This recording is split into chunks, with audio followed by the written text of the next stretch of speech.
Fresno State Diamond Dogs are national champions. You know what? Honestly, it felt like we weren't supposed to be there. A two-run homer for Steve Detweiler. It's crazy to win a national championship, put Fresno on the map. It really was a Cinderella story.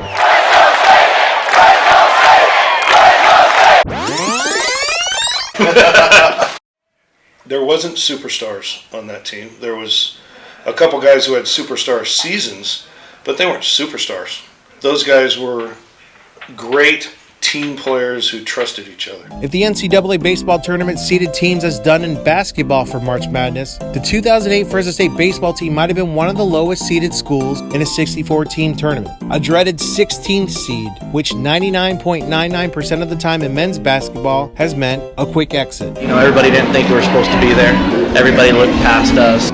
Of course, nobody thought we were going to do it. But we were very talented. We were better than our record indicated. At one point, Fresno State was 4 games below 500. They finished 16-16 in non-conference play. There's highs and lows, so in that season there was a few different highs and a couple different lows. We weren't winning any games at the beginning. But what made the Bulldogs such a dangerous team in the postseason was they played so carefree, focused but never rattled by the pressure of the situation or of the stage.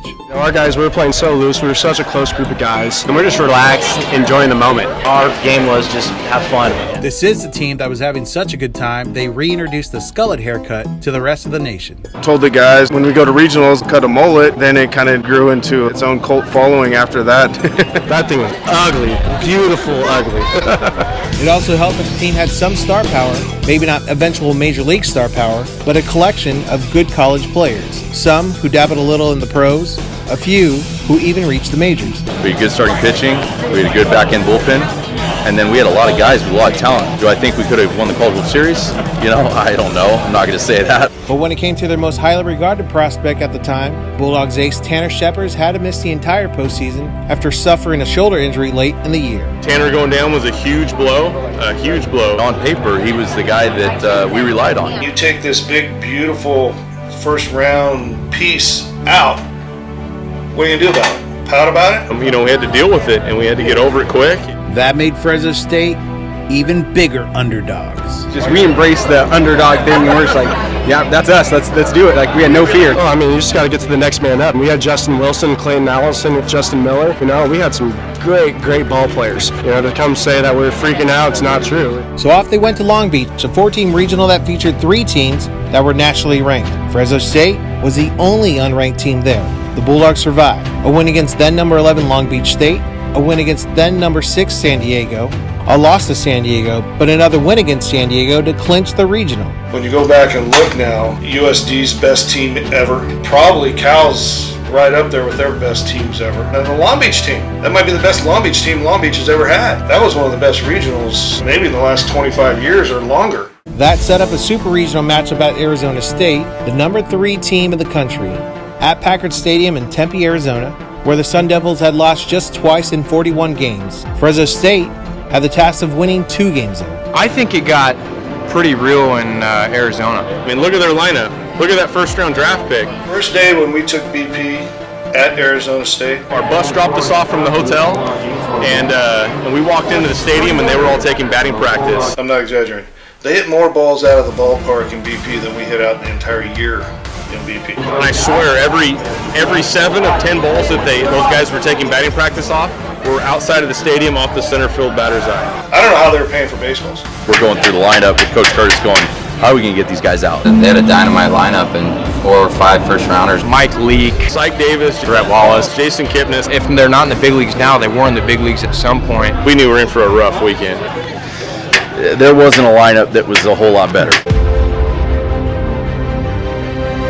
Game 1, the Bulldogs got steamrolled, surrendering 15 runs, including 2 homers, in following 12-4. They were so good. When we lost that Saturday, oh man, we lost, and and I imagine on ESPN it was like, well, Fresno was supposed to lose. Then just when it seemed like Fresno State's run was over, center fielder Gavin Hedstrom jolted life back in the Bulldogs season with a go-ahead grand slam in Game 2 that propelled Fresno State to an 8-6 victory. I actually didn't know until I got to third base that it was a grand slam until I realized there was 3 people standing at home plate and that I was the recipient of a home run. It was pure luck. I put a good swing on a bad pitch.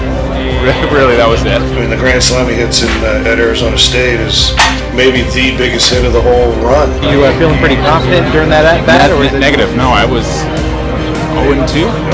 That was an 0-2 at bat. That was an 0-2 pitch. So no, I was not feeling great.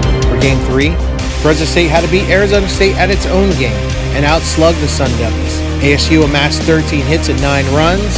Fresno State responded with 17 hits and 12 runs. And the Bulldogs survived another elimination game and advanced to the College World Series. And Suzdorf made that final catch on Monday night. It was crazy. It's unbelievable that we beat that team. Arizona State, what an atmosphere. Their crazy crowd screaming and yelling, and they were insane. That was as nerve-wracking as you can get, because you talk about playing in front of fans.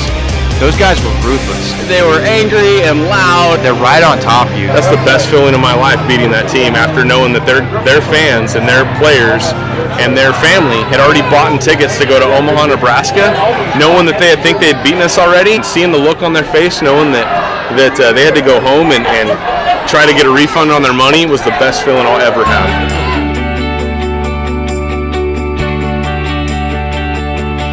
It had been nearly 2 decades since Fresno State had been to Omaha, Nebraska, home of college baseball's grandest stage. The last time was in 1991, where the Bulldogs were led by eventual Major League pitcher Bobby Jones. They also made the College World Series in 1988 and 1959. But this time was different.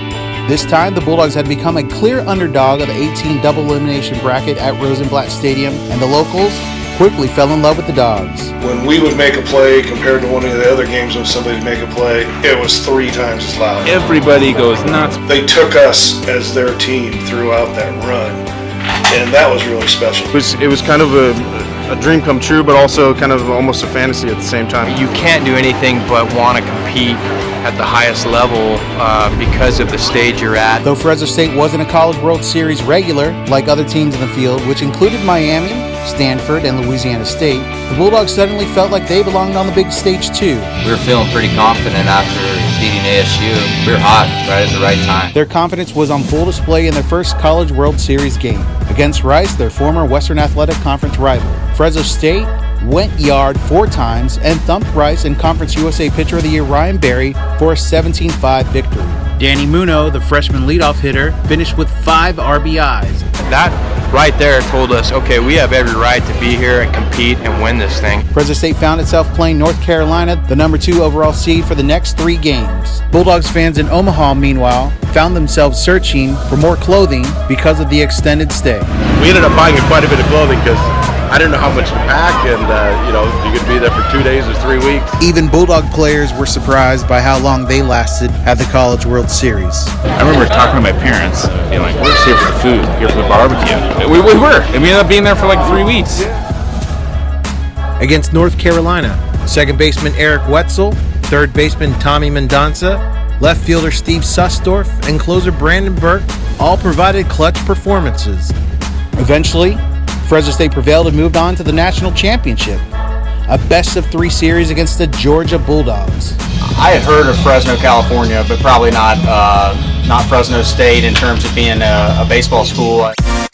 Fresno State blew a late-game lead and fell 7-6 in the opener. Then, Fresno State rallied out of a 5-0 hole to win Game 2 19-10 and forced a winner-take-all Game 3, the Bulldogs' 6th elimination game of the postseason. Every elimination game, we went out there like, okay, well, if we win, we keep playing. If we lose, we go home. Maybe have a summer out of it. Never felt stressful.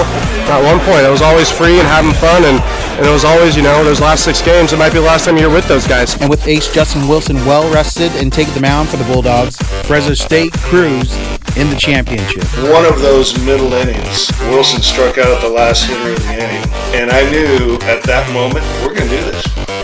Wilson reeled off 9 strikeouts and 7 scoreless innings before allowing a run in the 8th, and outfielder Steve Detweiler supplied the offense, all the offense, going 4 for 4 with 2 home runs, as Fresno State captured the national title with a 6-1 victory. To have the best game of my life in the biggest moment, absolutely, that's crazy. We had some guys really step up and clutch up when it mattered, and when it mattered the most. It was awesome. Yeah, I I mean, I rank that ahead of, getting a debut in the big leagues. The group of guys that we have, I mean, we were just a fun group. Everybody was very loose. We were just kind of at the right place, the right time. National championship is definitely a memory that I've been able to cherish the most throughout my whole career. Its improbable championship forever remembered with this image of the Fresno State dog pile. We work for it, we believe in ourselves, and that's sometimes things like that happen. I think that the reason that we were good enough was because we were just humble people. I didn't fully understand what we did until later on in my career. Think back of who we beat, what we had to go through. It really was a Cinderella story. It was a blast being there, and being able to see it, you kind of start to relive it again. It's crazy it's been 10 years though. Yeah, I figured there was going to be some heckling by Danny over here when we were on the way to Fresno, his old stomping grounds. What they did 10 years ago was pretty impressive and really showed me the type of heart and fight that team has and Fresno State has, and I just kind of wanted to be a part of that. Definitely doesn't feel like 10 years. It kind of makes you feel a little old.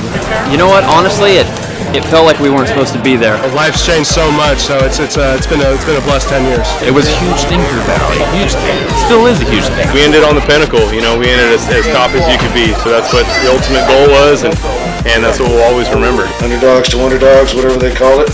That's what it was.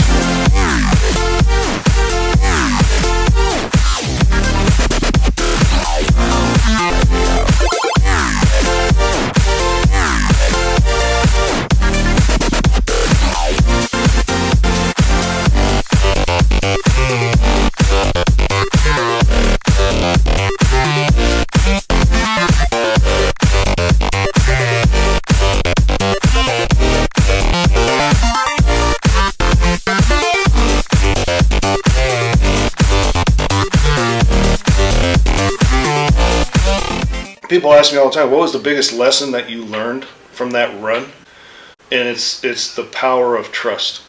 When you can really trust each other to be where you're supposed to be, when you're supposed to be there, doing what you're supposed to be doing, that's a really super powerful thing.